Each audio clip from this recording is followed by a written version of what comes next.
When it became a hit, I was amazed. So I used to start to read.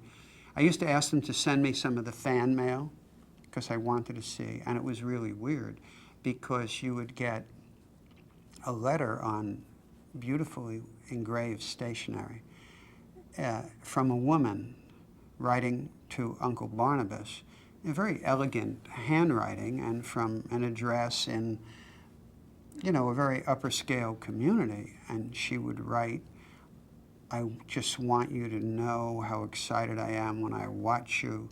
I wish you were here to sink your teeth into my neck." It was pretty bizarre.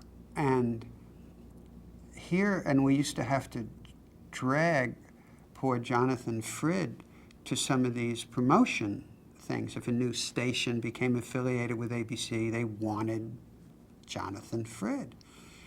And he was this frail little guy who came from the Yale Drama School.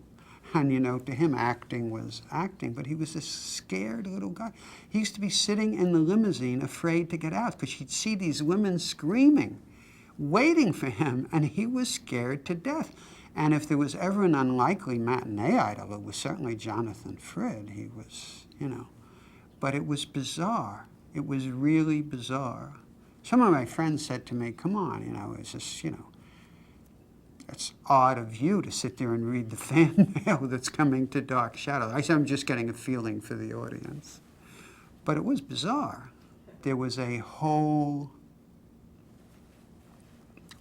part of American womanhood that was clearly not getting what they wanted in their relationships, and that this was a kind of fantasy for them.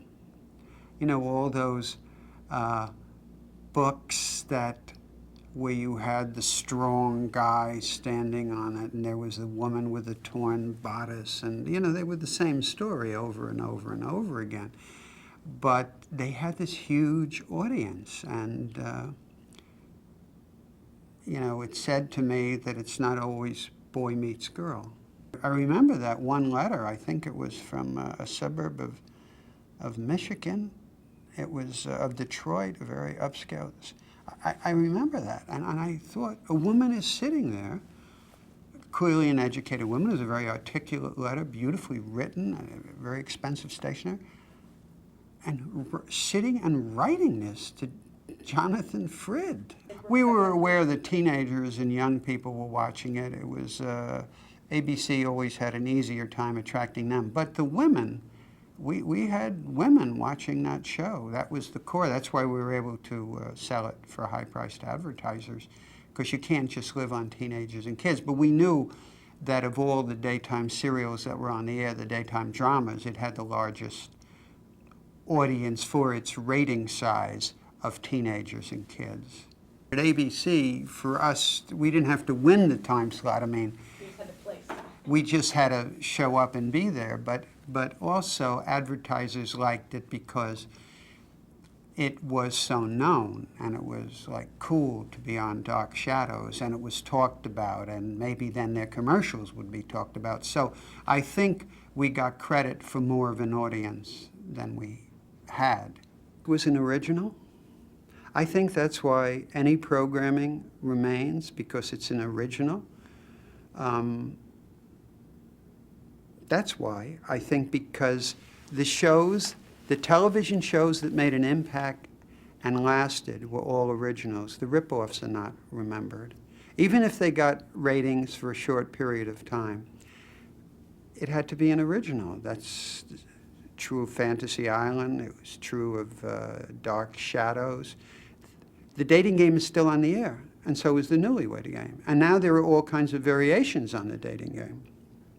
Try a different guy, try a different girl. But it's like with Charlie's Angels. Charlie's Angels became a huge hit. And the next year, everyone figured out the reason it's a huge hit is because there were 3 girls. So there were 4 pilots made with 3 girls. That was our secret. We had chosen the number 3. And of course, one of them got on the air and failed, and the other 2 or 3 never even got on the air. But It's the originals that last. In Dark Shadows, Dan Curtis had an idea. Gothic novels had been out forever, but nobody thought of doing one as a daytime drama, and no one had the guts to push the envelope the way Dan did.